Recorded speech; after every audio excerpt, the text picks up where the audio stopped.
Okay, so what we're going to do is we're going to recreate the guest leaving, Okay. and we're going to have you have the dog on a leash so that so that Artemis can't get all aroused and run around and get into that hyper state.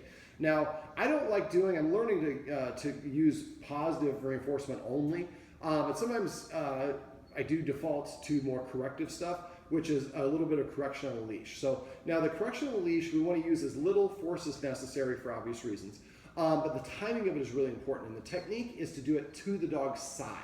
Okay. And not to pull, but it's a jerk or snapping and then immediately, see how the leash goes down right now? Mm-hmm.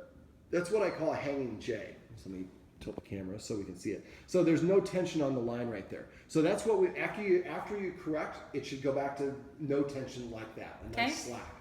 But the key is to have good timing.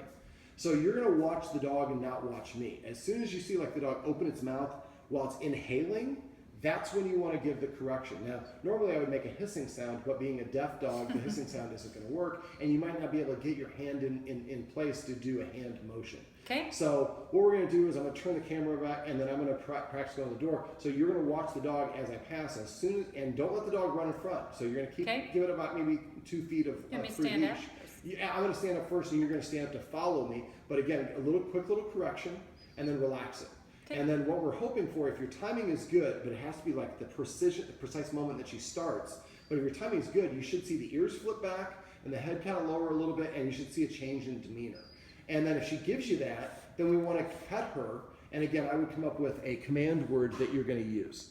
All right, so, or a command hand signal, excuse me. All right, so you ready? Mm-hmm. All right.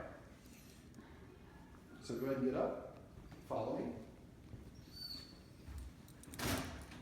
So come over here. Now she's pretty anxious. Should I allow that? Step to the seat. There, perfect. Now come over here. And there we go. Now put her in an SIT. Now she gets up, you're going to snap it to the side.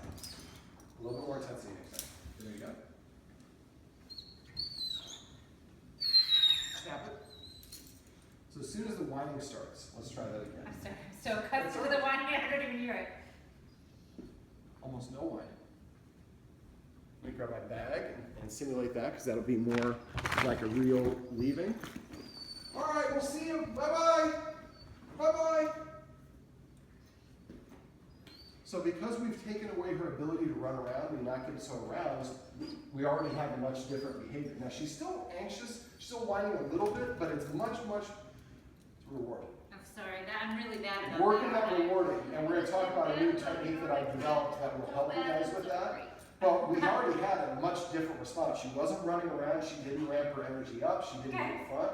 So, and again, this isn't something we're going to do every time. We're going to do this for a short period of time, and I would rep it. Have as many guests, and have your kids bring over as many guests as possible. Okay. Sit down here, and then and then also we want to make sure you put her on the leash sometimes, and just kind of wander around the house while the guests are here, so she doesn't associate when the leash goes on, the guests are about to leave.